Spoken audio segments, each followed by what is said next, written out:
எறும்புகளோடு பேச்சுவார்த்தைன்னு ஒரு கவிதை இருக்கு.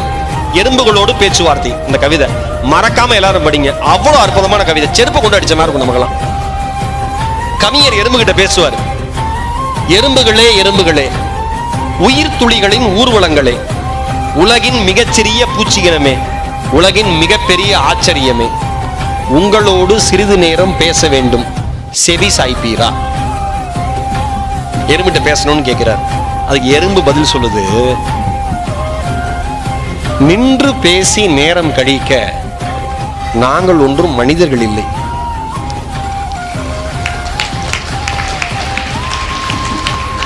நின்று பேசி நேரம் கழிக்க நாங்கள் ஒன்றும் மனிதர்கள் இல்லை.